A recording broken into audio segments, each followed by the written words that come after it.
So in experiment 6, we will be understanding how Docker works. First, open the terminal in admin mode, then run the command as wsl-install. This installs the WSL environment for your Windows system. Without it, your Docker will not run.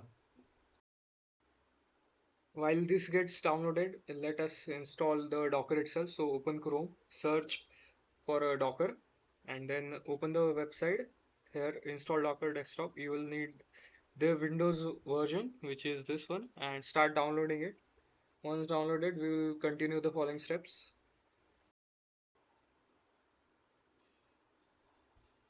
So the WSL has been installed successfully. You can see here. You will need to set up your user ID and password as said. Now open the Docker file which you have downloaded, double click it and run it.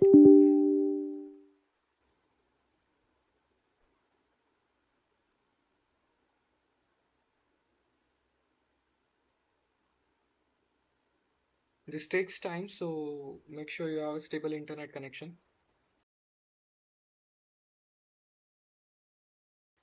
After finishing all the process, you need to restart your PC. So close all the on-running processes and hit restart.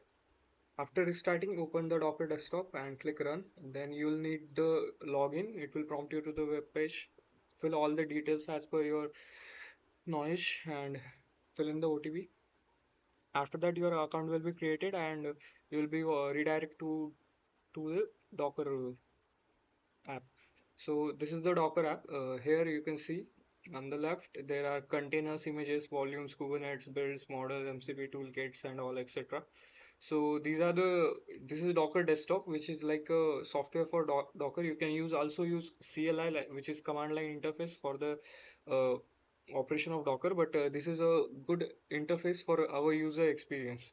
So here you can see Docker images where all the templates of the Docker containers are stored. There are various types of, for example, Nginx, which is a common used for web hosting and all. And you can see multiple versions of Nginx are here, which are created by various users. This is called as Docker Hub, where all the different images are stored. So you can download images from the hub, and then those images will be available here for your use cases as well as your requirement. These can vary in sizes. So now let's open the terminal in admin mode once again to check if our WSL has been installed successfully.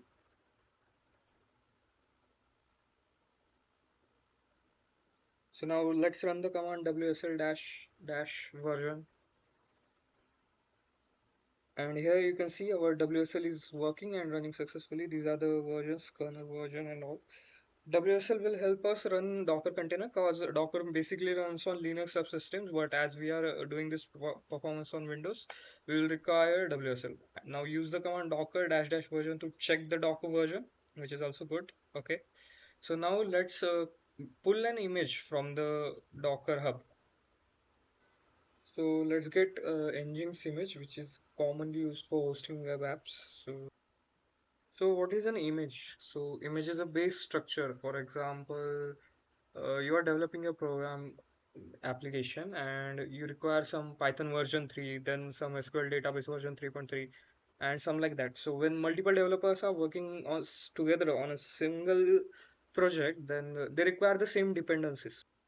Now I have downloaded the Nginx image here, so we'll be hosting it on somewhat port of the device. So let's use the command docker run -p 8080 port 80 and Nginx. This will, yes, this pop-up will be there for the network access, and then our image will be started running. You can check it on the web browser as per your requirement. So let's open Chrome, and in that let's search for localhost 8080. So here you can see the home page of welcome engines. This is the default page whenever you run an instance, and in the Docker you can see this image that we downloaded.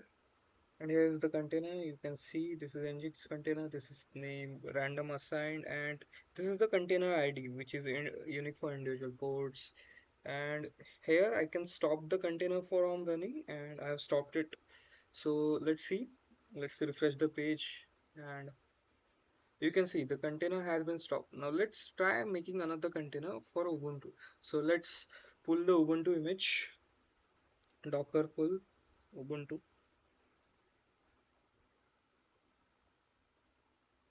Now to run it in interactive mode, we have decided to run our Ubuntu image in interactive mode, so you can uh, access the root terminal of Ubuntu. So we are using docker run dash it.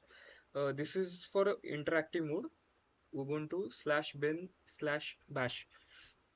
So here you can see our directory has been changed. Entering the ls command shows the multiple available files here. This is the Ubuntu terminal, not our Windows terminal. For example, I can use emkdir command to see here I have created a new folder and I can go to that folder. So this is our Ubuntu terminal, not the Windows terminal. And to stop it, I can use the Docker terminal as well, but we can use the doc container ID to stop this entire terminal. For that, this I need the doc container ID. So here it is the container ID for this. Let's copy the container ID here. I can stop it from here, but I will copy the container ID and I can't use the command here as this is the Ubuntu root. I'll create another PowerShell and put in the command docker stop and enter the container ID, and after that, yes, this container has been stopped. Here you can see I am back to my original root directory, and here as well you can see docker has stopped this container. So this experiment is basically creating containers of various types. Nginx is for web servers, Ubuntu is our basic operating system container, and multiple containers can be used.